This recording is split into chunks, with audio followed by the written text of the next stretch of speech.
Hello बच्चों, एक बार फिर से आप सभी का स्वागत है मेरे इस लेक्चर में। आज के इस लेक्चर में हम बहुत ही बेसिक सा टॉपिक डिस्कस करने वाले हैं जो होने वाला है केमिकल बॉन्ड। बहुत ही बेसिक है पर बहुत ज़्यादा इंपॉर्टेंट है क्योंकि आगे चल के आप लोगों को बहुत बड़े बड़े स्ट्रक्चर्स देखने को मिलेंगे। और वो स्ट्रक्चर्स कैसे बने होंगे, हमें पता है कि हमारा बेसिक यूनिट जो होता है वो एटम होता है और एटम से मिलकर मॉलिक्यूल बनते हैं, मॉलिक्यूल से मिलकर बड़े बड़े स्ट्रक्चर्स बनते हैं।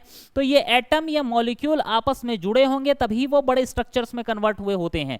तो ये जुड़ते किस तरीके से हैं, इन एटम्स या मॉलिक्यूल्स के बीच में आपस में कुछ ना कुछ अट्रैक्शन होता होगा और उसी अट्रैक्शन के थ्रू ये आपस में जुड़ते हैं, जिसको हम क्या बोल देते हैं, केमिकल बॉन्ड बोल देते हैं। ठीक है, तो अलग अलग एटम्स के बीच या फिर अलग अलग आयंस के बीच अलग अलग टाइप का बॉन्डिंग होता है जिसके थ्रू आपस में जुड़ जुड़कर एक लार्जर स्ट्रक्चर बनाते हैं। ठीक है, तो इन्हीं बॉन्ड्स के बारे में आज हम डिस्कस करने वाले हैं। आप बढ़िया हेडिंग डाल लीजिए, केमिकल बॉन्ड्स। सिंपल सा डेफिनेशन है, किन्हीं भी दो एटम या मॉलिक्यूल्स के बीच में कोई भी टाइप का जो अट्रैक्शन होगा जिसके थ्रू वो एटम या मॉलिक्यूल आपस में जुड़ेंगे उसको हम क्या बोल देते हैं, केमिकल बॉन्ड्स। ठीक है, चलो आगे चलते हैं।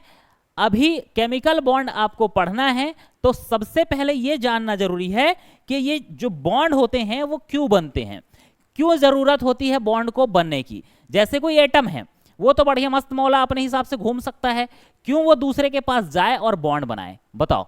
तो इसका रीजन ये है, बॉन्ड किसी भी एटम के द्वारा फॉर्म करने का रीजन ये है कि जैसे मैंने हाइड्रोजन ले लिया, फॉर एग्जांपल हाइड्रोजन ले लिया। ठीक है, समझना है इन सब चीजों को, क्योंकि बॉन्डिंग पढ़ना है तो आपको बॉन्ड क्यों बन रहा है वो जानना जरूरी है। ठीक है, हाइड्रोजन लिख दिया मैंने, या फिर मैंने लिख दिया कार्बन लिख दिया, या चलो बेसिक से स्टार्ट करते हैं, जैसे मैंने सोडियम लिख दिया। ठीक, या फिर मैंने लिख दिया कार्बन, या फिर लिख दिया क्लोरीन। ठीक है, अपने हिसाब से और बहुत सारे एटम्स को लिख सकते हो आप। सबके एटॉमिक नंबर हम लिख लेते हैं, हाइड्रोजन का 1, सोडियम का 11, इसका 6 होता है, इसका कितना होता है 17। ठीक है, और भी एग्जांपल्स हैं, भर भर के एग्जांपल्स हैं, उनको आप घर में ट्राई करिएगा। मैं आपको इतने एग्जांपल के थ्रू ये बताना चाह रहा हूं कि केमिकल बॉन्ड क्यों फॉर्म होते हैं। हाइड्रोजन का इलेक्ट्रॉनिक कॉन्फ़िगरेशन जब आप लिखेंगे ना तो वो इसका, देखो ये बात मैं बता चुका हूं प्रीवियस लेक्चर में, अगर आपको नहीं पता आप मेरा प्रीवियस लेक्चर जाके देख सकते हैं कि जितना एटॉमिक नंबर होता है न्यूट्रल स्टेट ऑफ एटम में, अभी इन जितने भी एटम लिखा हूं उसमें कोई चार्ज नहीं है, तो न्यूट्रल स्टेट ऑफ एटम में जितना एटॉमिक नंबर होता है उसके पास उतने ही इलेक्ट्रॉन और उतने ही प्रोटॉन होते हैं। ठीक है, तो एटॉमिक नंबर 1 है तो इसके पास नंबर ऑफ इलेक्ट्रॉन 1 है, तो यहाँ ये कहाँ जाएगा, 1s1 में जाएगा। इलेक्ट्रॉनिक कॉन्फ़िगरेशन अगर लिखने नहीं आ रहा है तो मैंने उस पर भी एक लेक्चर बनाया हुआ है, आप जाकर देख सकते हैं। आप बाउ प्रिंसिपल के थ्रू हम कैसे इलेक्ट्रॉनिक कॉन्फ़िगरेशन लिखते हैं, ये सारा लेक्चर मेरा बना हुआ है, जाके देख सकते हैं। ठीक है, चलो इसमें न्यूट्रल स्टेट में है, जो एटम है न्यूट्रल स्टेट में है, 11 इसका एटॉमिक नंबर है, मतलब 11 प्रोटॉन और 11 इलेक्ट्रॉन होंगे। भरेंगे कैसे, सबसे पहले इलेक्ट्रॉन जाएगा 1s में 2 इलेक्ट्रॉन, फिर 2s में 2 इलेक्ट्रॉन, फिर 2p आता है, इसके बाद इसमें 6 इलेक्ट्रॉन, और इसके बाद जाएगा 3s में 1 इलेक्ट्रॉन। ठीक है, चलिए आगे चलते हैं। कार्बन के इलेक्ट्रॉनिक कॉन्फ़िगरेशन 6 इलेक्ट्रॉन है, 6 इलेक्ट्रॉन्स। पहले जाएगा 1s में 2, 2s में 2, फिर 2p में कितना जाएगा, गिन लेते हैं, 6 है, 2 2 4, और 2 इलेक्ट्रॉन बचे, वो कहाँ जाएंगे 2p में। क्लोरीन का 17, पहले जाएगा 1s में 2, 2s में 2, 2p में 6, 3s में 2, और 3p आएगा। देखो 2 2 4 6 10 2 12, 12 और 17 करने के लिए कितने बचे, 5, मतलब 3p में 5 इलेक्ट्रॉन्स। ठीक है, अब यहाँ कुछ जानने वाली चीज, और मे भी आपको पता है कैसे पता है, देख लेते हैं। मैं इसको थोड़ा सा रीअरेंज कर लेता हूं गैप बनाने के लिए।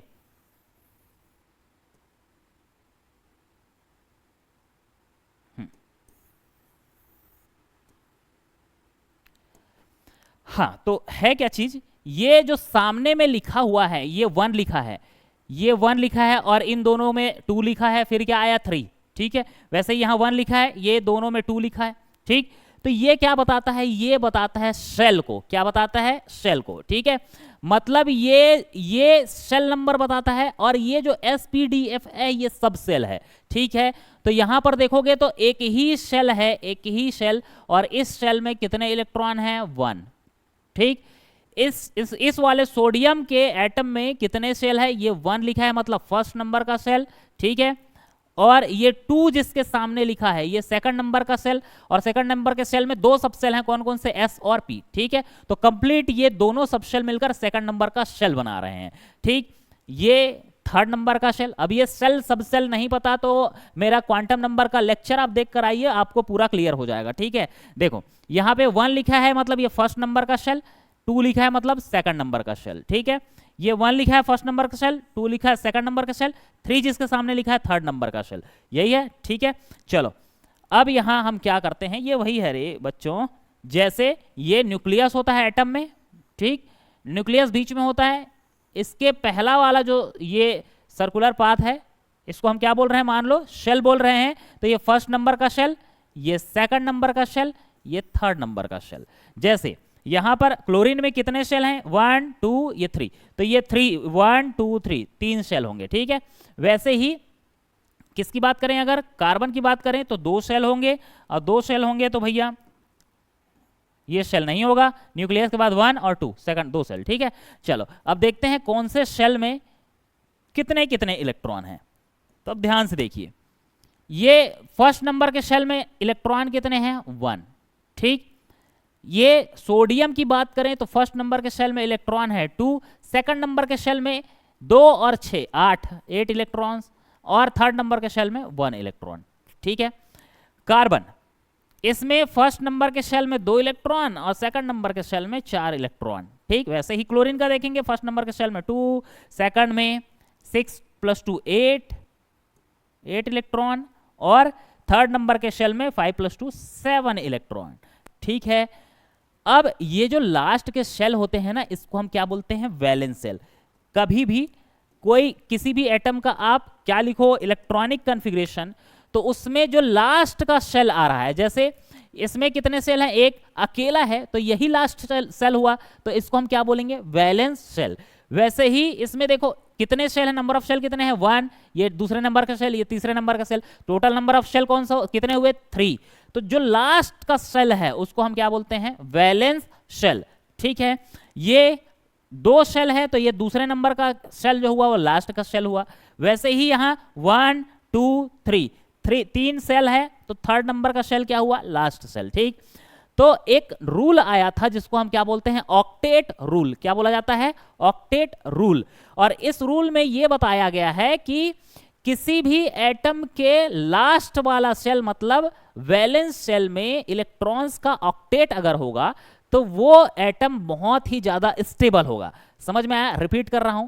इस रूल ने यह बताया कि किसी भी एटम के लास्ट शेल जिसको हम क्या बोलते हैं, वैलेंस शेल में अगर इलेक्ट्रॉन्स का ऑक्टेट होगा तो वो एटम बहुत ज्यादा स्टेबल होगा। बहुत ज्यादा स्टेबल क्यों होता है, क्योंकि जैसे देखो इसको मैं ना मान लूं, ये कुछ नहीं है, मान लूं इस समय में, मान लो सपोज ये कुछ नहीं है, ये नहीं है, छोड़ दो। तो देखो ऑक्टेट जब कंप्लीट हुआ ना तो ये भी फुलफिल हो गया है और ये भी फुलफिल हो गया है, और फुलफिल वाले ऑर्बिटल बहुत ज्यादा स्टेबल होते हैं। तो जब कभी भी किसी का ऑक्टेट ऐसे कंप्लीट होता है ना तो ऑर्बिटल्स फुलफिल हो जाते हैं, तो फुलफिल्ड कंडीशन में वो बहुत ज्यादा स्टेबल होते हैं। इसीलिए चाहते हैं कि हमारा वैलेंस शेल में ऑक्टेट कंप्लीट हो जाए, ठीक है।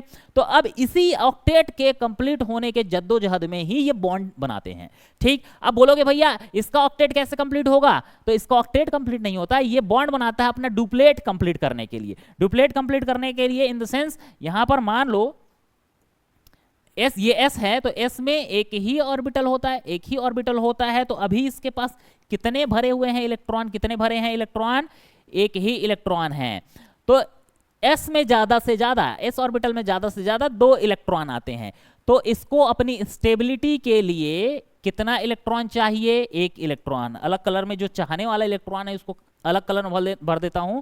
तो ये जो हाइड्रोजन है ना, ये इसको छोड़ देना है। इसको छोड़ना क्यों है, मतलब ऑक्टेट रूल में नहीं लेना है, छोड़ना नहीं, इसमें भी बॉन्डिंग होगा, पर ऑक्टेट रूल में ये नहीं लेना है। क्यों? क्योंकि भैया एस में ज्यादा से ज्यादा 2 ही इलेक्ट्रॉन आएगा, 8 तो भर नहीं पाओगे, और 8 भरने के लिए इसके पास ऑर्बिटल नहीं है। तो ये क्या चाहता है कि मेरा ड्यूप्लेट कंप्लीट हो जाए। ड्यूप्लेट मतलब 2 इलेक्ट्रॉन मिल जाए और मेरे इस ऑर्बिटल में आ जाए 2 इलेक्ट्रॉन, तो मेरा ड्यूप्लेट कंप्लीट होकर मैं स्टेबल हो जाऊं, क्योंकि ये फुलफिल हो जाएगा। ठीक है, बाकी सब में देखोगे ना, तो देखो ये क्या कर रहा है, ये इसको देखोगे तो इसके ऑक्टेट को कंप्लीट करने के लिए ये इलेक्ट्रॉन को बाहर निकलना होगा। बाहर निकलना होगा मतलब अगर ये इलेक्ट्रॉन बाहर निकल गया, इस सेल में 8 इलेक्ट्रॉन हो जाएंगे। तो ये बॉन्डिंग क्यों करेगा?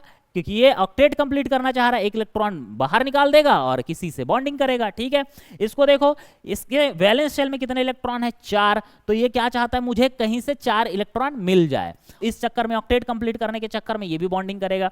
इसमें देखोगे तो इसके वैलेंस शेल में 7 इलेक्ट्रॉन है, तो ये क्या चाहेगा, मुझे कहीं से बाहर से 1 इलेक्ट्रॉन मिल जाए। तो जो देगा उसके साथ ये बॉन्डिंग करेगा। भैया वो फालतू थोड़ी दे देगा, है वो देगा तो कोई ना कोई उसका भी मतलब होगा कि मुझे भी कहीं से मेरा ऑक्टेट कंप्लीट हो जाए, तो दोनों आपस में ऐसे जुड़ेंगे। ठीक है, तो जुड़ेंगे तो बॉन्ड बनेगा, किसी भी टाइप का अट्रैक्शन होगा, और अलग अलग टाइप के अट्रैक्शन होंगे तो अलग अलग टाइप के बॉन्ड बनेंगे। ठीक है, क्लियर है? तो सिंपल सी बात, बॉन्ड क्यों बनते हैं? बॉन्ड बनते हैं स्टेबिलिटी के लिए। स्टेबिलिटी कैसे आएगा? स्टेबिलिटी आएगा ऑक्टेट से। अगर इनके वैलेंस शेल में ऑक्टेट कंप्लीट हुआ तो इनकी स्टेबिलिटी आएगी, और इन्हीं ऑक्टेट को कंप्लीट करने के लिए ये क्या करते हैं, एक दूसरे से जुड़ते हैं और बॉन्ड बनाते हैं। ठीक है, अब एक और डेफिनेशन दिया जाता है बॉन्ड क्यों बनता है, उसको क्या बोला जाता है कि ये जितने सारे एटम है ना, ये इनर्ट इलेक्ट्रॉनिक कॉन्फ़िगरेशन पाना चाहते हैं। ये पॉइंट याद रहेगा, रिपीट कर रहा हूं, जितने एटम होते हैं वो इनर्ट इलेक्ट्रॉनिक कॉन्फ़िगरेशन गेन करना चाहते हैं, इसीलिए वो बॉन्डिंग करते हैं। अब ये क्या है जी इनर्ट इलेक्ट्रॉनिक कॉन्फ़िगरेशन? तो इनर्ट इलेक्ट्रॉनिक कॉन्फ़िगरेशन क्या होता है, जो इनर्ट गैसेस होते हैं जैसे helium, neon, argon, krypton, xenon, radon. ठीक है, तो किसी का भी रैंडम एग्जांपल मैं ले लेता हूं, जैसे इसका होता है 2, इसका होता है 10, इसका होता है 18, इसका होता है 36। ठीक, कोई भी रैंडम एग्जांपल आपको बता देता हूं एक लेकर, जिससे आपको क्लियर हो जाएगा कि क्यों ये इनर्ट इलेक्ट्रॉनिक कॉन्फ़िगरेशन चाहते हैं और बॉन्ड बनाते हैं। तो यहां पर देखोगे नियॉन का एग्जांपल मैं ले रहा हूं, तो इसका इलेक्ट्रॉनिक कॉन्फ़िगरेशन 1s2, 2s2 और 2p6। अब ध्यान दो, ध्यान देने वाली बात क्या है कि यहां कितने शेल हैं? 1, और यहां कितने शेल हैं? ये कौन सा नंबर का शेल है? 2। तो 2 शेल हैं और दोनों शेल में देखो कितने कितने इलेक्ट्रॉन हैं? 2 और 8। 6 + 2 कितने हुए? 8। तो यहां ये फर्स्ट नंबर का शेल और ये लास्ट शेल मतलब वैलेंस शेल, और इस वैलेंस शेल में ना आप देखोगे इलेक्ट्रॉन का क्या है? ऑक्टेट है। चलो, एक से समझ नहीं आया तो दूसरा एग्जाम्पल लेके चलते हैं। आर्गन का इधर लिख रहा हूं भैया एरो देकर, ठीक है। हाँ, आर्गन का लिखोगे तो क्या आएगा? 1s2, 2s2, 2p6, 3s2 और 3p6। देखो 2 2 4 6 10, 10 2 12 और 6 18। चलो, कितने सेल हैं? ये फर्स्ट नंबर का सेल 2 लिखा है जिसके सामने, और सेकंड नंबर का सेल 3 लिखा है जिसके सामने, थर्ड नंबर का सेल। ठीक है, अब थर्ड नंबर का सेल लास्ट सेल बन गया, ये वाला सेल लास्ट सेल बन गया। कितने कितने इलेक्ट्रॉन है? फर्स्ट सेल में 2 इलेक्ट्रॉन, सेकंड सेल में 8 इलेक्ट्रॉन और थर्ड सेल में भी 8 इलेक्ट्रॉन। हमें किसमें? वैलेंस शेल में ऑक्टेट कंप्लीट करना है। तो वैलेंस शेल में देखोगे तो भाई साहब तुमको दिखेगा ये 8 इलेक्ट्रॉन। तो इनर्ट किसी का भी इलेक्ट्रॉनिक कॉन्फ़िगरेशन लिख लो, इनर्ट गैसेस में उनका वैलेंस इलेक्ट्रॉन ऑक्टेट वाला होता है। ठीक है, कितने इलेक्ट्रॉन होते हैं? 8 इलेक्ट्रॉन होते हैं उनके वैलेंस शेल में। इसीलिए ये सब भी इन्हीं के तरह इलेक्ट्रॉनिक कॉन्फ़िगरेशन गेन करने की कोशिश करते हैं और इन्हीं के चक्कर में ये बॉन्ड बनाते हैं। ठीक है, और अलग अलग टाइप के एटम अपने बिहेवियर के अकॉर्डिंग अलग अलग टाइप का बॉन्ड बनाएगा। अब किस किस टाइप का बॉन्ड बनाएगा भैया, चलो देखते हैं। तो टाइप्स ऑफ बॉन्ड हम पढ़ने वाले हैं, और इसके अलावा और टाइप होते हैं ना। ठीक है, ये स्ट्रॉन्ग बॉन्ड्स हैं। ठीक, इसके बाद वीक बॉन्ड भी आते हैं, तो मैं ये तीनों अभी डिस्कस करूंगा, उसके बाद वीक बॉन्ड पे भी चलेंगे। हमको अभी डिस्कस करना है वो कौन कौन से बॉन्ड हैं। एक हम कौन सा बॉन्ड बनाएंगे, किस बॉन्ड की चर्चा करेंगे? आयनिक बॉन्ड की। ठीक है, सेकंड हम चर्चा करने वाले हैं कोवैलेंट बॉन्ड की, कोवैलेंट बॉन्ड। और थर्ड हम चर्चा करेंगे कोऑर्डिनेट बॉन्ड। तो ये 3 मेजर टाइप के बॉन्ड हैं जिस पर हम डिस्कस करने वाले हैं, ठीक है। और किन किन टाइप के कंपाउंड में ये फॉर्म होते हैं, ये सारा कुछ हम डीपली स्टडी करेंगे। तो पहला हेडिंग डालिए, फर्स्ट हम पढ़ेंगे आयनिक बॉन्ड के बारे में। तो चलिए बढ़िया हेडिंग डाल लीजिए, आयनिक बॉन्ड, ठीक है। चलो आयनिक बॉन्ड डिकोड करो, डिकोड करोगे तो आपको पता चलेगा आयनिक बॉन्ड मतलब कहीं ना कहीं यहां क्या इन्वॉल्व होगा, आयन। क्या इन्वॉल्व होगा, आयन। इसका मतलब ये है, कुछ पॉइंट्स मैं लिखते जाऊंगा, इसका मतलब ये है आयनिक बॉन्ड में क्या इन्वॉल्व होना चाहिए, आयन इन्वॉल्व होना चाहिए, नाम नहीं छुपा हुआ है। तो यहां ये बॉन्ड जो बनता है ना वो आयंस के बीच बनता है। अब ऐसा तो नहीं भैया एक निगेटिवली चार्ज आयन आया, दूसरा भी निगेटिवली चार्ज आयन आया, दोनों बॉन्ड कहां से बनेगा, नेगेटिव नेगेटिव तो रिपेल करेंगे, वैसे ही पॉजिटिव पॉजिटिव आपस में रिपेल करेंगे। तो सिंपल सी बात है, एकदम कॉमन सेंस की, अगर बॉन्ड बनाना है तो अपोजिट ऑलवेज अट्रैक्ट, जो हमारा फॉर्मूला है, तो दोनों अट्रैक्ट तभी होंगे जब एक पॉजिटिवली चार्ज आयन और एक निगेटिवली चार्ज आयन आपस में पास में आए, तभी दोनों में अट्रैक्शन होगा। और वो अट्रैक्शन क्या कहलाएगा, क्योंकि ये आयंस के बीच में है तो ये क्या कहलाएगा, आयनिक बॉन्ड। तो इट इज फॉर्म्ड, लिख दे रहा हूं, it is formed between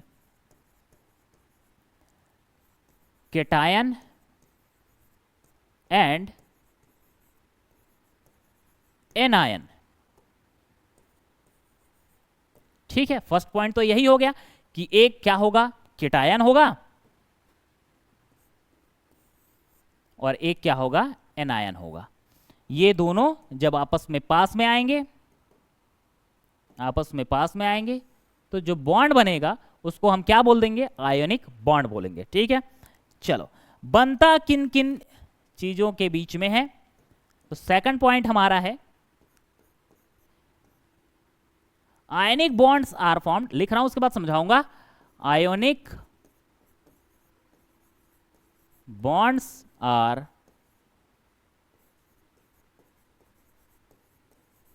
formed between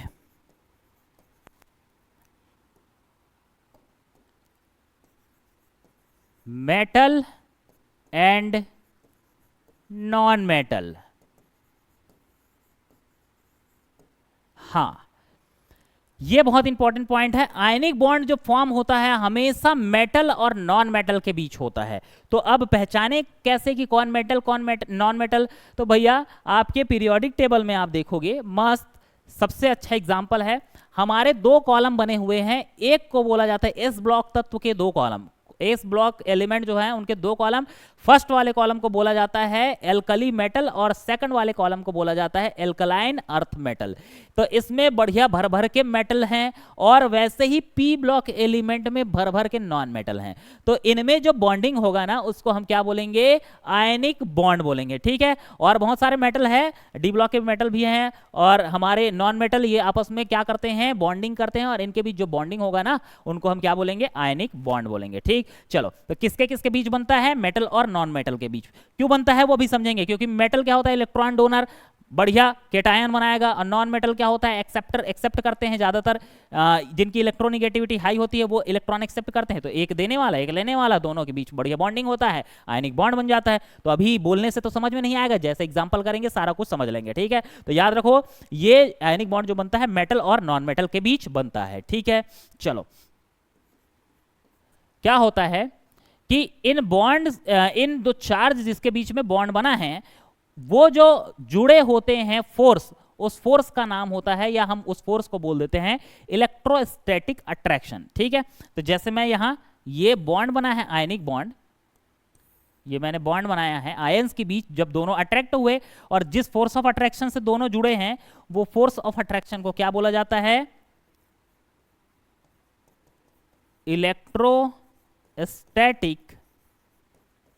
force of attraction, force of attraction क्या बोला जाता है जी, इलेक्ट्रोस्टैटिक फोर्स ऑफ अट्रैक्शन, ठीक है।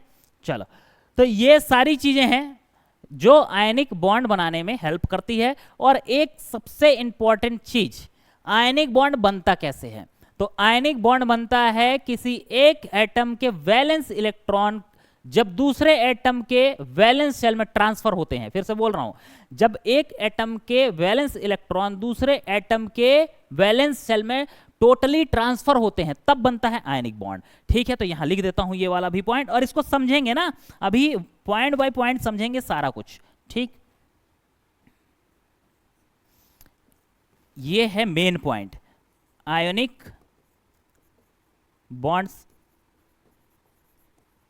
Are formed by the transfer of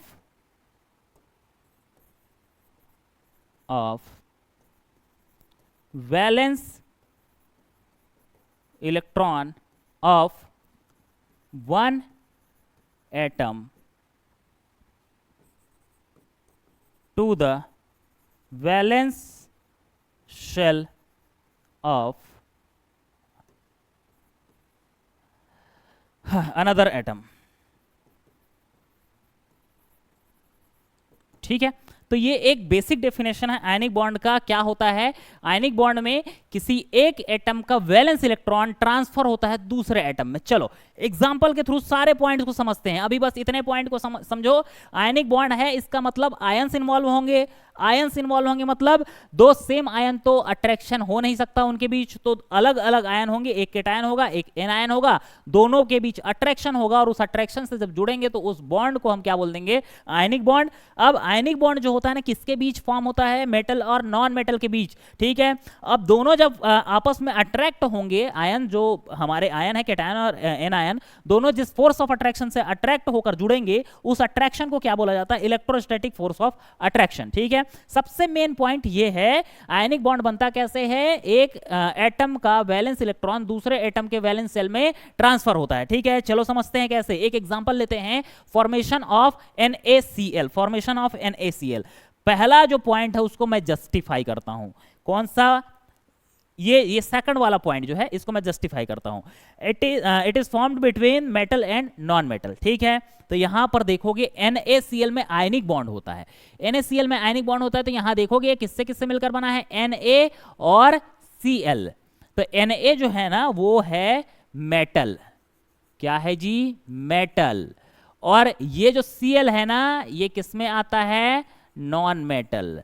तो बोलो ये वाला पॉइंट समझ में आया कि ये किसके किसके बीच बनता है आयनिक बॉन्ड, मेटल और नॉन मेटल के बीच में। तो ये वही उसी का एग्जांपल है। ठीक है, चलो अब देखते हैं भैया इनको क्या ऐसा मजबूरी हो गया कि दोनों आपस में जुड़ गए।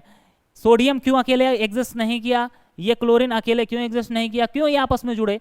तो देखते हैं, जब कभी भी ऐसा जानना है तुमको किसी एटम के बिहेवियर के बारे में, तो सबसे पहले लिखो तुम उसका इलेक्ट्रॉनिक कॉन्फ़िगरेशन। ठीक है, जैसे मैंने सोडियम का लिखा, मैंने लिखा सोडियम। ठीक, सोडियम का कितना होता है बोलो, एटॉमिक नंबर होता है 11, नंबर ऑफ इलेक्ट्रॉन कितने हो जाएंगे 11। ठीक है, 11 ही होगा नंबर ऑफ इलेक्ट्रॉन। भरेंगे 1s2, 2s2, 2p6 और 3s1, यही होगा इलेक्ट्रॉनिक कॉन्फ़िगरेशन। थोड़ा पोस्टमार्टम करो। पोस्टमार्टम कैसे करेंगे, इसके कितने शेल, 1, ये 2 लिखा है जिसके सामने वो सेकंड नंबर का शेल, 3 लिखा है जिसके सामने थर्ड नंबर का शेल। ठीक है, हाँ, और आगे चलो, क्या है, इसके फर्स्ट शेल में 2 इलेक्ट्रॉन, सेकंड शेल में 6 और 2 8 इलेक्ट्रॉन, थर्ड शेल में एक ही अकेला इलेक्ट्रॉन बैठा हुआ है। तो ये मुझे बताओ कि ये क्या चाहेगा कि मेरा ऑक्टेट कंप्लीट हो जाए, और इसको अपना ऑक्टेट कंप्लीट करने के लिए क्या चाहिए, क्या मांगता है ये मांगता है कि मेरे से आखिरी वाले सेल है ना, ये इससे मेरे कोई एक इलेक्ट्रॉन निकाल के ले जाए। तो एक इलेक्ट्रॉन इसके कोई ले जाएगा ना, तो ये बन गया भगवान। कैसे बन गया भगवान, ये भैया इसके एक इलेक्ट्रॉन को कोई लेके चल दे, ये इतने बड़े बोझ को सह नहीं पा रहा है। ठीक है, तो ये एक इलेक्ट्रॉन जब बाहर निकल जाएगा तो वैलेंस शेल बन जाएगा ये वाला, और इस वैलेंस शेल में कितने इलेक्ट्रॉन हो जाएंगे, 8 इलेक्ट्रॉन, बस। और क्या है, ऑक्टेट कंप्लीट हो गया। तो इसीलिए ये क्या करता है, अपना ऑक्टेट कंप्लीट करने के लिए ये एक इलेक्ट्रॉन की कुर्बानी दे देता है। तो इसका इलेक्ट्रॉनिक कॉन्फ़िगरेशन क्या हो जाएगा भैया, कि सोडियम जो है ना ये एक इलेक्ट्रॉन को बाहर निकाल देगा। तो जा भैया मेरे पास से अब यहां देखना, जब इलेक्ट्रॉन बाहर हुए तो क्या होता है, क्या होता है ये मैं समझा चुका हूं प्रीवियस लेक्चर में, पर जो इसी लेक्चर में घुसे पड़े हैं तो उनके लिए यहां थोड़ा समझाना बनता है। ये है सोडियम का nucleus. Number of shell sodium में कितने हैं, 1 2 और 3, 3 शेल है। तो ये 1, ये 2 और ये 3। ठीक है बाबू, चलो फर्स्ट नंबर के सेल में कितने हैं, 2 इलेक्ट्रॉन, 1 और ये 2। ठीक है, सेकंड नंबर के सेल में 8 इलेक्ट्रॉन, 1 2 3 4 5 6 7 8। थर्ड नंबर के सेल में अकेला बैठा है 1 इलेक्ट्रॉन। ठीक है, अब ध्यान से सुनना रे बाबू, क्या है कि क्योंकि ये न्यूट्रल स्टेट में है, यहां कोई आयन नहीं है, तो न्यूट्रल स्टेट में जितना एटॉमिक नंबर होता है उतना प्रोटॉन होगा और उतना ही क्या होगा, इलेक्ट्रॉन। तो यहां इलेक्ट्रॉन कितने हैं, 11। तो इलेक्ट्रॉन में चार्ज माइनस, तो मैंने क्या लिखा है, 1 2 3 4 5 6 और किधर लिखूं,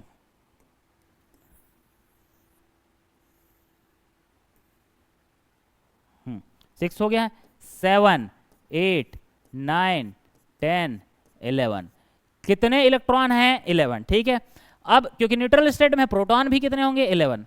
1 2 3 4 5 6 7 8 9 10 और 11। ठीक है, अब पॉजिटिव क्या है बोलोगे, तो प्रोटॉन, प्रोटॉन का चार्ज होता है पॉजिटिव। ठीक है, तो इसके न्यूक्लियस में 11 प्रोटॉन हैं, ये शेल में 11 इलेक्ट्रॉन है। ठीक है, अब तुमने क्या किया कि इसको स्टेबिलिटी देने के लिए 1 इलेक्ट्रॉन निकाल दिया। तो भैया 1 इलेक्ट्रॉन जब निकालोगे ना, तो ये 1 इलेक्ट्रॉन मैंने निकाल दिया ये। ठीक है, तो 1 इलेक्ट्रॉन निकाले, इसका मतलब समझ रहे हो कि यहां से 1 इलेक्ट्रॉन कम हो गया, इलेक्ट्रॉन का माइनस चार्ज मैंने कम कर दिया। ठीक है, अब यहां देखोगे ना, देखोगे तो ये तुम्हारे पास 10 जो इलेक्ट्रॉन हैं वो 10 प्रोटॉन से न्यूट्रलाइज हो रहे हैं। माइनस और प्लस आपस में मिलकर क्या होगा, न्यूट्रलाइज होगा। तो 10 इलेक्ट्रॉन, 1 इलेक्ट्रॉन तो निकल गया बच्चे, 10 इलेक्ट्रॉन को 10 प्रोटॉन न्यूट्रलाइज कर रहे हैं। पर क्योंकि 1 इलेक्ट्रॉन निकल गया है बाहर, तो ये जो एक एक्स्ट्रा प्रोटॉन इलेक्ट्रॉन के कंपैरिजन में बच गया है, उसका चार्ज तो सोडियम पे आएगा ना भैया। हाँ, इलेक्ट्रॉन 10 बचे हैं, उसको 10 प्रोटॉन न्यूट्रलाइज कर दिया, पर इसमें तो सोडियम में 11 है ना, तो 11वां जो प्रोटॉन है उसका चार्ज सोडियम पर बच जाएगा। तो 1 इलेक्ट्रॉन निकलने से क्या बनेगा भैया, सोडियम के ऊपर में 1 पॉजिटिव चार्ज, क्योंकि इसके 10 इलेक्ट्रॉन को 10 प्रोटॉन न्यूट्रलाइज कर लिया, क्योंकि 1 इलेक्ट्रॉन बाहर चले गया, तो प्रोटॉन जो बच गया है उसका चार्ज यहां आएगा। ठीक है, तो ध्यान देने वाली बात यह है, मैं इससे यह समझाना चाह रहा था क्योंकि आगे इसके बाद वाले एग्जांपल में भी सेम कॉन्सेप्ट आने वाला है। अगर किसी भी एटम से 1 इलेक्ट्रॉन बाहर निकला, तो इलेक्ट्रॉन के कंपैरिजन में 1 प्रोटॉन क्या हो जाएगा, ज्यादा, तो उसका 1 पॉजिटिव चार्ज आएगा। किसी से अगर 2 इलेक्ट्रॉन बाहर निकल जाता, तो 2 पॉजिटिव चार्ज एक्स्ट्रा हो जाता, किसके कंपैरिजन में, इलेक्ट्रॉन, तो 2 पॉजिटिव चार्ज उस पे आता, उस एटम पे। ठीक है, सिंपल सी बात, 1 इलेक्ट्रॉन निकलने से 1 पॉजिटिव चार्ज, 2 इलेक्ट्रॉन निकलने से 2 पॉजिटिव चार्ज, 3 इलेक्ट्रॉन निकलने से 3 पॉजिटिव चार्ज आता है। ठीक है, तो क्योंकि 1 इलेक्ट्रॉन निकला है तो 1 पॉजिटिव चार्ज आया। बोलो समझ में आया? इतना अगर समझ में आ गया हो, इतना बेसिक सा चीज है वो अगर समझ में आ गया हो तो आगे चलते हैं। तो भाई सोडियम ने अपना काम कर दिया। क्या काम कर दिया कि उसने अपने ऑक्टेट को कंप्लीट करने के लिए 1 इलेक्ट्रॉन बाहर निकाल दिया। और मेन जो चीज है ना वो क्या बना है, बोलो क्या बना है, ये Na+। 1 इलेक्ट्रॉन बाहर निकाला तो Na+ बना। अब ध्यान से देखना, क्या देखना है, ध्यान से देखोगे तो तुमको पता चलेगा कि 1 इलेक्ट्रॉन निकल गया, तो सोडियम के पास पहले कितने इलेक्ट्रॉन थे जी, सोडियम के पास 11 इलेक्ट्रॉन थे, 1 इलेक्ट्रॉन निकल गया बाहर, तो कितने इलेक्ट्रॉन बचे, number of electron 10 electron, 10 electrons. ठीक है, और 10 इलेक्ट्रॉन्स का अब इलेक्ट्रॉनिक कॉन्फ़िगरेशन लिख कर देखो। सबसे पहले क्या आएगा, 1s2 2s2 और 2p6। क्लियर है, 2 2 4 और 6 10। अब यहां देखो ये नंबर ऑफ इलेक्ट्रॉन कितने हुए, यहां फर्स्ट सेल में 2 और सेकंड सेल में 8। अब इसका ऑक्टेट कंप्लीट हो चुका है। देखो ऑक्टेट कंप्लीट।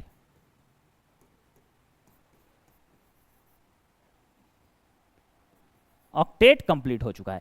इसीलिए सोडियम सोडियम आयन में कन्वर्ट होने की टेंडेंसी रखता है। क्लियर है? चलो अब ये बॉन्ड किससे बनाया है? क्लोरीन से। तो क्लोरीन का भी थोड़ा पोस्टमार्टम करते हैं। क्लोरीन क्या चाह रहा है?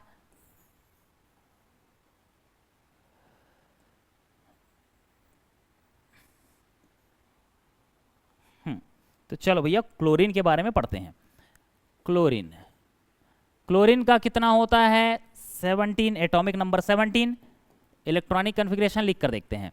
1s में 2, 2s में 2, 2p में 6, 3s में 2 और 3p आएगा। इसमें कितने? 5 इलेक्ट्रॉन्स। 2 2 4 6 10, 2 12 और 5 17, 17 इलेक्ट्रॉन्स मैंने फिल कर दिए।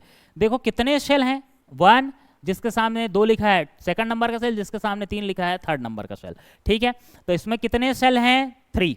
अब यहाँ देखोगे तो तुमको पता चलेगा कि फर्स्ट नंबर के शेल में 2 इलेक्ट्रॉन, सेकंड नंबर के शेल में 6 + 2 8 इलेक्ट्रॉन्स और थर्ड नंबर के शेल में 5 + 2 7 इलेक्ट्रॉन्स। ठीक है, अब जैसे इसको अपना ऑक्टेट कंप्लीट करने के लिए 1 इलेक्ट्रॉन देने की जरूरत थी, वैसे ही इसको अपना ऑक्टेट कंप्लीट करने के लिए, देखो वैलेंस शेल कौन सा है? थर्ड नंबर का, और थर्ड नंबर के शेल में ऑक्टेट कंप्लीट करने के लिए इसको कहीं ना कहीं 1 इलेक्ट्रॉन की रिक्वायरमेंट है। 1 इलेक्ट्रॉन की रिक्वायरमेंट। तो ये क्या चाहेगा कि मुझे कहीं से 1 इलेक्ट्रॉन मिल जाए। ठीक है, मिल जाए। तो अब इसको 1 इलेक्ट्रॉन देगा कौन? तो ये देने के लिए बैठा तो है 1 इलेक्ट्रॉन। देखो सोडियम तो चाह ही रहा है कि मुझसे कोई 1 इलेक्ट्रॉन ले ले, तो यही इलेक्ट्रॉन कौन एक्सेप्ट करेगा? क्लोरीन, क्योंकि उसको 1 इलेक्ट्रॉन चाहिए अपना ऑक्टेट कंप्लीट करने के लिए। तो आ जाओ भैया, क्लोरीन इस दिए हुए सोडियम के द्वारा दिए हुए 1 इलेक्ट्रॉन को एक्सेप्ट करता है और क्या बनाएगा? अब फिर से वही समझाना पड़ेगा लग रहा है। देखो हाँ, इसका क्लोरीन का एटॉमिक नंबर कितना होता है? 17। न्यूट्रल स्टेट में है तो 17 इलेक्ट्रॉन। कितने इलेक्ट्रॉन है जी? 17 इलेक्ट्रॉन। न्यूट्रल स्टेट में है तो जितने इलेक्ट्रॉन उतने प्रोटॉन, मतलब इसके पास कितने प्रोटॉन होंगे? 17 प्रोटॉन। ठीक है, तो इलेक्ट्रॉन का चार्ज क्या है? माइनस, और प्रोटॉन का चार्ज क्या है? प्लस। बोलने का मतलब समझ रहे हो कि कभी भी कोई एटम अपने न्यूट्रल कंडीशन में होता है तो एटॉमिक नंबर के बराबर उसके पास प्रोटॉन होता है। एटॉमिक नंबर 17 तो उतने ही प्रोटॉन। न्यूट्रल है तो उतने, जितने प्रोटॉन उतने ही इलेक्ट्रॉन, तो 17 प्रोटॉन हो गए, 17 इलेक्ट्रॉन हो गए। ठीक है, अब देखो 1 इलेक्ट्रॉन इसमें ऐड कर रहे हो, तो 1 इलेक्ट्रॉन इसमें ऐड कर रहे हो। किसने दिया भैया? किसने दिया? सोडियम ने दिया। 1 इलेक्ट्रॉन ऐड कर रहे हो, तो जब 1 इलेक्ट्रॉन ऐड किए ना, तो ये देखो ये 17 प्रोटॉन और 17 इलेक्ट्रॉन, क्योंकि अपोजिट चार्ज है तो आपस में न्यूट्रलाइज हो गए। पर 1 इलेक्ट्रॉन और जो बाहर से दिए हो ना, उसको न्यूट्रलाइज करने के लिए प्रोटॉन कहाँ है? कहाँ से? हमने तो इलेक्ट्रॉन दिया है। ठीक है, तो उसी इलेक्ट्रॉन का चार्ज यहां पर आ जाता है। तो क्लोरीन के 1 इलेक्ट्रॉन एक्सेप्ट करने से क्या बनता है? Chlorine minus. अब ध्यान देने वाली बात यह है कि जितने इलेक्ट्रॉन डालोगे उसका उतना ही एक्स्ट्रा चार्ज आएगा। ठीक, तो जैसे 1 इलेक्ट्रॉन बाहर निकलने से 1 पॉजिटिव चार्ज आ रहा था, 2 इलेक्ट्रॉन बाहर निकलने से 2 पॉजिटिव चार्ज आ रहा था, वैसे ही 1 इलेक्ट्रॉन एक्सेप्ट करने से 1 नेगेटिव चार्ज आता है, 2 इलेक्ट्रॉन एक्सेप्ट करने से 2 नेगेटिव चार्ज आता है, और 3 इलेक्ट्रॉन एक्सेप्ट करने से 3 नेगेटिव चार्ज आता है। ये बात क्लियर है? ठीक है, क्योंकि जितने एक्स्ट्रा डालोगे उसको न्यूट्रलाइज करने के लिए यहाँ पे प्रोटॉन नहीं होंगे, तो उसका चार्ज उस पर आ जाएगा। ठीक है, 1 इलेक्ट्रॉन डाले तो 1 नेगेटिव चार्ज आ गया, 2 डालोगे तो 2 नेगेटिव चार्ज, 3 डालोगे तो 3 नेगेटिव चार्ज। ठीक है, तो ये है भैया क्लोरीन की कहानी। तो क्लोरीन का 17 था, नंबर ऑफ इलेक्ट्रॉन कितना था? 17। अब बोलो, देखो नंबर ऑफ इलेक्ट्रॉन 17 थे, 1 इलेक्ट्रॉन ऐड कर दिए तो इसके पास कितने हो गए? 18 इलेक्ट्रॉन। ठीक है, और 18 इलेक्ट्रॉन्स में जब इलेक्ट्रॉनिक कॉन्फ़िगरेशन लिखोगे तो ये होगा 1s2, 2s2, 2p6, 3s2 और 3p6। 18 गिन लो, 2 2 4 6 8 और 2 10 10 और अच्छा कितने हो गए? 2 2 4 और 6 10 10 2 12 12 और 6 18, 18 इलेक्ट्रॉन। ठीक है, फर्स्ट शेल में 2, सेकंड शेल में 6 + 2 8 और थर्ड शेल में 6 + 2 8। इस तरीके से इसका देखो वैलेंस शेल में ऑक्टेट बन गया, इसका ऑक्टेट कंप्लीट हो गया, ऑक्टेट कंप्लीट। ठीक है, ऑक्टेट क्या हो गया? कंप्लीट हो गया। इसीलिए ये क्या चाहता है कि भैया मुझे कहीं से 1 इलेक्ट्रॉन मिल जाए तो मेरे पास 18 इलेक्ट्रॉन हो जाए और मेरा ऑक्टेट कंप्लीट हो जाए। अब देखो ऑक्टेट कंप्लीट करने के लिए इसने एक इलेक्ट्रॉन दिया और क्या बना लिया, सोडियम प्लस। और ऑक्टेट कंप्लीट करने के लिए ही ये जो क्लोरीन है उसने एक इलेक्ट्रॉन लिया और क्या बना लिया, Cl माइनस आयन। अब लेने देने के चक्कर में ये आयंस में कन्वर्ट हो चुके हैं, और आयंस में कन्वर्ट हो चुके हैं तो जो सोडियम का पॉजिटिव आयन है वो क्लोरीन के नेगेटिव आयन को क्या करेगा, अट्रैक्ट। अरे भैया अपोजिट चार्ज है तो आपस में अट्रैक्ट होंगे, अट्रैक्शन होगा, और जिस अट्रैक्शन फोर्स से अट्रैक्ट होंगे दोनों, उनको हम कौन सा फोर्स बोल देते हैं, इलेक्ट्रोस्टैटिक अट्रैक्शन। ठीक है, तो यहां ये देखो, ये सोडियम और ये क्लोरीन दोनों आपस में बढ़िया अट्रैक्ट हुए, और अट्रैक्ट हुए तो आपस में जुड़ गए। ठीक है, और आपस में जुड़े, इस फोर्स ऑफ अट्रैक्शन को हम क्या बोल रहे हैं, इस फोर्स ऑफ अट्रैक्शन को हम बोल दे रहे हैं इलेक्ट्रोस्टैटिक अट्रैक्शन। ठीक है, हाँ अब ध्यान देना एक बात, ठीक, आयनिक बॉन्ड को ऐसे सॉलिड लाइन से डिनोट कभी नहीं किया जाता। ठीक है, सॉलिड लाइन से डिनोट मत कर देना, मैंने इसीलिए ऐसे डैश डैश डैश लाइन को दिखाया है, क्योंकि भाई क्योंकि इनमें कोई ऐसा ओवरलैपिंग नहीं हुआ है। जैसे कोवेलेंट बॉन्ड में क्या होता है, बॉन्ड बनाने के लिए एटम्स में प्रेजेंट ऑर्बिटल्स के बीच प्रॉपर ऐसे ओवरलैपिंग होता है, तो अच्छे से ऐसे कस के पकड़ के बढ़िया बॉन्ड बनता है। हालांकि उससे स्ट्रांग बॉन्ड आयनिक बॉन्ड बनता है, क्योंकि आयंस जो होते हैं वो बहुत ही एकदम स्ट्रांगली अट्रैक्ट होके एकदम मजबूत बॉन्ड बनाते हैं। ठीक है, तो इनका बॉन्ड बहुत ज्यादा स्ट्रांग होता है, पर इनमें कोई ओवरलैपिंग नहीं होता। इसमें ये दोनों आपस में एक स्ट्रांग फोर्स ऑफ अट्रैक्शन से जुड़े होते हैं, इसीलिए इसको हम कैसे डैश डैश डैश लाइन से शो करते हैं। सॉलिड लाइन मत बना देना भैया, ये दोनों अट्रैक्शन से जुड़े हुए हैं, ऐसे बॉन्ड नहीं बना है, अट्रैक्शन से जुड़े हुए हैं। ठीक है, तो ये क्लियर है बात, ऐसा सॉलिड लकीर वाला बॉन्ड कभी नहीं बनाना। ठीक, तो ये दोनों फोर्स ऑफ अट्रैक्शन से जुड़े हैं, जिस फोर्स ऑफ अट्रैक्शन से जुड़े हैं वो इलेक्ट्रोस्टैटिक अट्रैक्शन कहलाता है। आयनिक बॉन्ड कैसे बना, मेटल और नॉन मेटल दोनों आपस में जुड़े हैं। कैसे जुड़े हैं, एक को क्या करना है, इलेक्ट्रॉन डोनेट करना है ऑक्टेट कंप्लीट करने के लिए, और डोनेट करके जो इलेक्ट्रॉन निकला है दूसरे को अपना ऑक्टेट कंप्लीट करने के लिए उसी इलेक्ट्रॉन को लेना है, और ये इलेक्ट्रॉन देने के चक्कर में पॉजिटिव चार्ज में कन्वर्ट हो जाएगा, इलेक्ट्रॉन लेने के चक्कर में नेगेटिव चार्ज में कन्वर्ट हो जाएगा, और नेगेटिव और पॉजिटिव आपस में अट्रैक्ट होंगे स्ट्रांग फोर्स ऑफ अट्रैक्शन से, जिससे दोनों के बीच बॉन्डिंग होगी, उसी को हम क्या बोल देते हैं, आयनिक बॉन्ड। आई होप आप सबको क्लियर हुआ होगा। एक और एग्जांपल देख लेते हैं, formation of MgCl2। Formation of MgCl2, यहां फिर से हाँ एक और पॉइंट बताना है कि एक और पॉइंट क्या है कि यहां पर देखो, ये वाला पॉइंट मैं कैसे जस्टिफाई कर रहा हूं, ये वाला, ionic bonds are formed by the transfer of valence electron of one atom to the valence shell of another atom. एक एटम का वैलेंस इलेक्ट्रॉन ट्रांसफर होता है दूसरे एटम के वैलेंस शेल में। कैसे जस्टिफाई होगा, ये देखो, ये वैलेंस शेल है, ये वाला वैलेंस शेल है, और इससे इलेक्ट्रॉन निकल कर कहां जा रहे हैं, दूसरे वाले एटम के वैलेंस शेल में। एक वैलेंस इलेक्ट्रॉन, एक एटम का वैलेंस इलेक्ट्रॉन निकल कर बाहर जा रहा है दूसरे एटम के वैलेंस शेल में, मतलब ट्रांसफर हो रहा है, इलेक्ट्रॉन का ट्रांसफर, और इसी इलेक्ट्रॉन के ट्रांसफर से ही बनता है आयनिक बॉन्ड। ठीक है, सेकंड वाला एग्जांपल करते हैं। यहां फिर से आप देखोगे तो ये जो मैग्नीशियम है ये होता है मेटल, ये क्या होता है, मेटल, और क्लोरीन अगेन क्या है, नॉन मेटल, नॉन मेटल। ठीक है, चलो फिर पोस्टमार्टम करने की बारी आई, तो पहले मैग्नीशियम का कर डालते हैं। मैग्नीशियम का बोलो रे कितना होता है, एटॉमिक नंबर 12।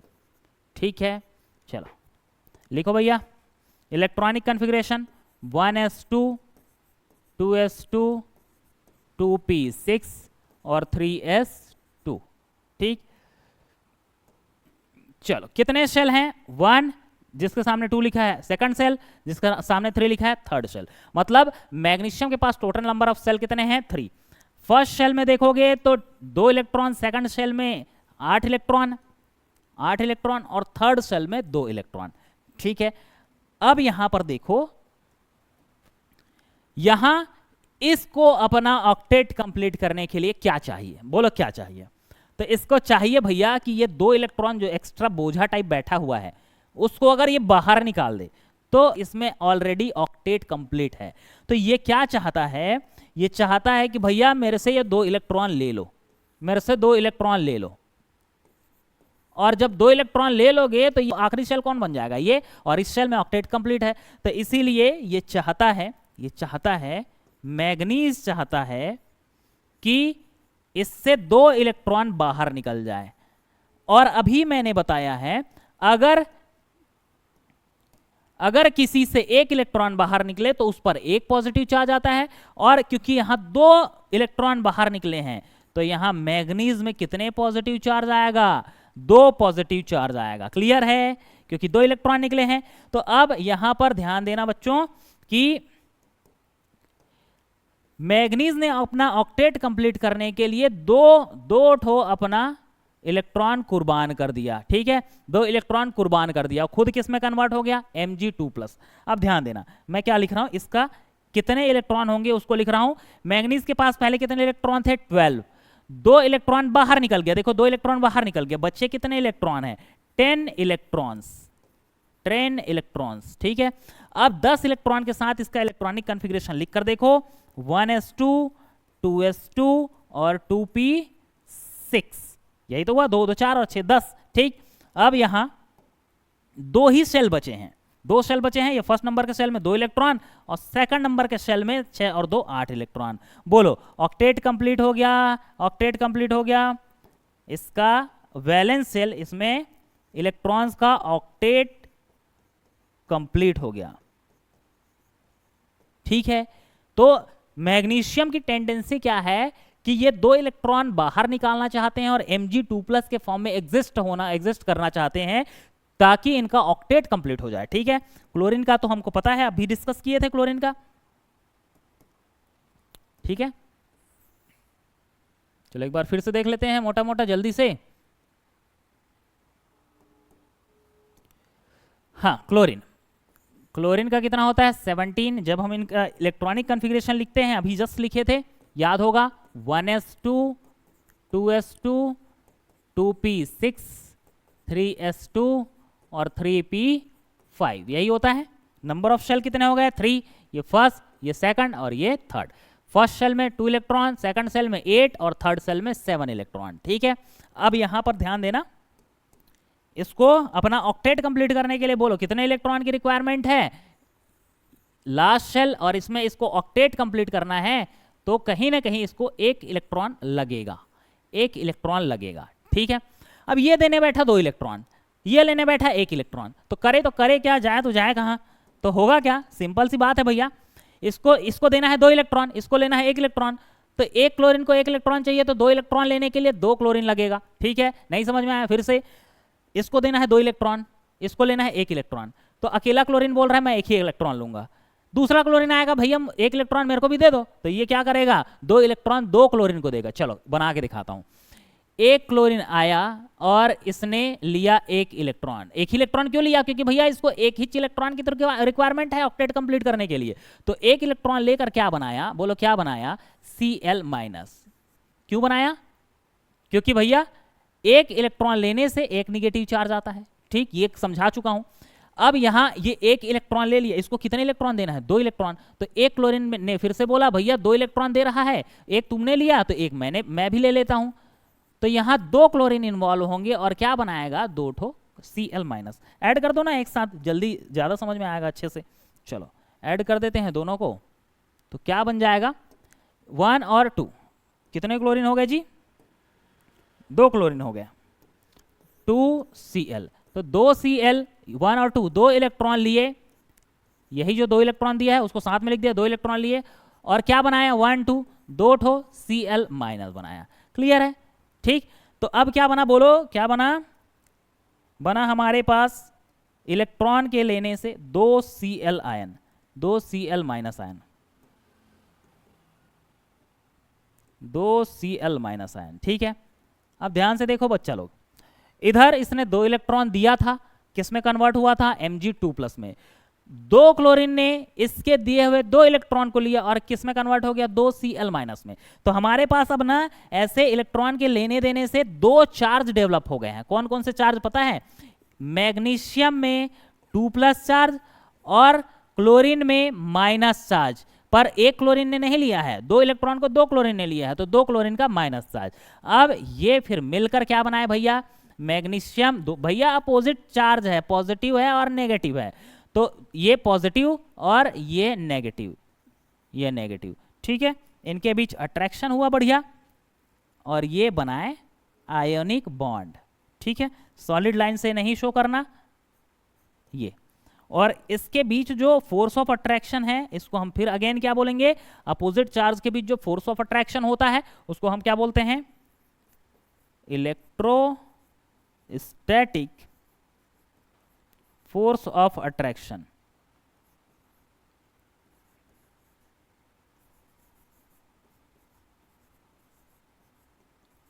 क्लियर है, ठीक है। तो यहां भी वही चीज हुआ, मेटल और नॉन मेटल के बीच बॉन्ड बना है। मेटल ने क्या किया, इलेक्ट्रॉन डोनेट किया, क्योंकि उसको स्टेबिलिटी चाहिए थी, ऑक्टेट कंप्लीट करना था, तो 2 इलेक्ट्रॉन दिया और Mg2+ में कन्वर्ट हो गया। ये 2 इलेक्ट्रॉन को 2 क्लोरीन ने लिया और क्लोरीन माइनस में कन्वर्ट हो गया, प्लस और माइनस फिर बन गया। अब दोनों प्लस और माइनस अपोजिट चार्ज होने के कारण स्ट्रॉन्ग फोर्स ऑफ अट्रैक्शन से जुड़ गए और क्या बनाए, आयनिक बॉन्ड बनाए, ठीक है। एक और लास्ट एग्जाम्पल देख लेते हैं। और भी एग्जाम्पल है, जैसे अभी हम पढ़ने वाले MgO के बीच में, ठीक है, कैल्शियम क्लोराइड, और बहुत सारे एग्जाम्पल है, वो आप कर सकते हैं, ठीक।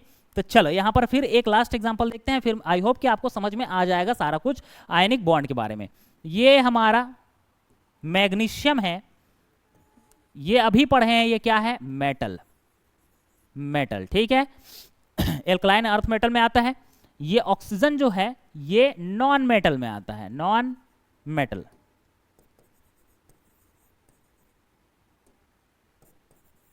ठीक है। तो अगेन यहाँ पे बॉन्ड जो बन रहा है मेटल और नॉन मेटल के बीच बन रहा है, ठीक है। मैग्नीशियम की प्रॉपर्टी आप सभी जानते हैं, अब भी हमने बनाया था। मैग्नीशियम कितना होता है, 12 होता है। इलेक्ट्रॉनिक कॉन्फ़िगरेशन लिख चुके हैं, 1s2 2s2 2p6 और 3s2, ठीक। नंबर ऑफ शेल कितने हुए, 1, ये 2 और ये 3।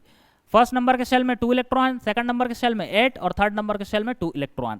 तो ये क्या चाहेगा कि ये जो बोझ है 2 इलेक्ट्रॉन का, ये बाहर निकल जाए, 2 इलेक्ट्रॉन का बोझ बाहर निकल जाए, ऑक्टेट कंप्लीट हो जाएगा, ठीक है। इसीलिए मैग्नीज चाहता है कि मुझसे 2 इलेक्ट्रॉन ले लो और मुझे किस में कन्वर्ट कर दो, मुझे कन्वर्ट कर दो मैग्नीज 2+ में, ठीक है बच्चों। तो यहां पर ये बन गया भैया मैग्नीज 2+, मैग्नीज 2+, ठीक है। अब वही बात कि इसके पास 12 इलेक्ट्रॉन थे, 2 निकल गए, बचे कितने इलेक्ट्रॉन, 10 इलेक्ट्रॉन्स। और 10 इलेक्ट्रॉन्स के साथ इलेक्ट्रॉनिक कॉन्फ़िगरेशन तो आपको पता ही है कैसे लिखते हैं, 1s2 2s2 और 2p6। यहां 2 इलेक्ट्रॉन और सेकंड में 8 इलेक्ट्रॉन, ऑक्टेट कंप्लीट हो गया बच्चों। वही बार बार नहीं लिख रहा हूं, ऑक्टेट इसका कंप्लीट हो गया। कैसे हुआ, 2 इलेक्ट्रॉन निकालने से। 2 इलेक्ट्रॉन निकालने का रीजन क्या हुआ, ऑक्टेट कंप्लीट हुआ, किस में कन्वर्ट हो गया है, Mg2+ में। अब उसके बाद ऑक्सीजन, यहां एक नया आया है, उसमें क्लोरीन था तो इसमें ऑक्सीजन है, तो ऑक्सीजन का भी पोस्टमार्टम कर लेते हैं।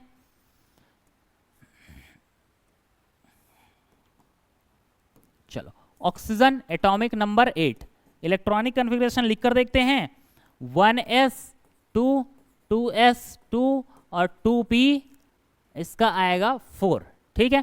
2 तो 4 और 4 8 इलेक्ट्रॉन हो गए। ध्यान से देखो, नंबर ऑफ शेल 1 और ये 2, ठीक है। फर्स्ट नंबर के शेल में 2 इलेक्ट्रॉन, सेकंड नंबर के शेल में 4 + 2 6 इलेक्ट्रॉन। अब बताओ, इसको क्लोरीन को 1 इलेक्ट्रॉन का रिक्वायरमेंट था कि वो आए और मेरा ऑक्टेट कंप्लीट कर दे, इसको 2 इलेक्ट्रॉन की रिक्वायरमेंट है। देखो 6 है, वैलेंस सेल में कितने इलेक्ट्रॉन है, 6।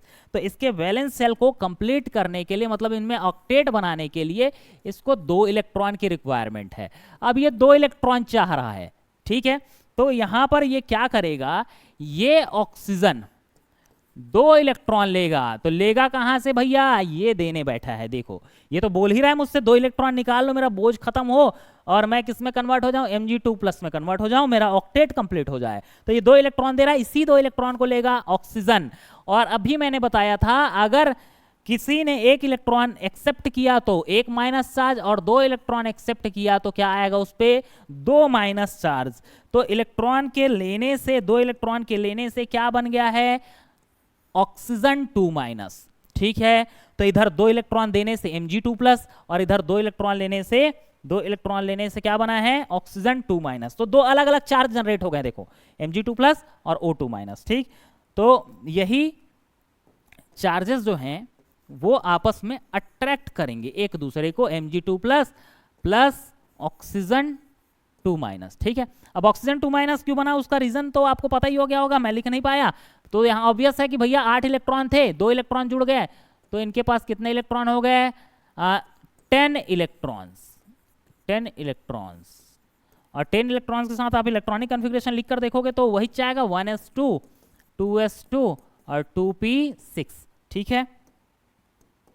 देखो इसमें 2 इलेक्ट्रॉन और इसमें कितने, 8 इलेक्ट्रॉन, मतलब इसका ऑक्टेट कंप्लीट हो गया।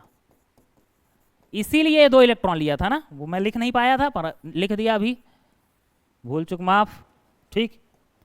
चलो अब ऐसे किए ना, तो यहां पर आपको क्या मिल गया, इससे Mg2+ बना था, 2 इलेक्ट्रॉन लेने से O2- बना था, तो ये Mg और ऑक्सीजन के बीच ये क्या बनेगा, आयनिक बॉन्ड बनेगा, आयनिक बॉन्ड। ये दोनों जिस फोर्स ऑफ अट्रैक्शन से ऐसे जुड़े होंगे, उस फोर्स ऑफ अट्रैक्शन को हम पता है क्या बोलते हैं, इलेक्ट्रोस्टैटिक अट्रैक्शन, इलेक्ट्रोस्टैटिक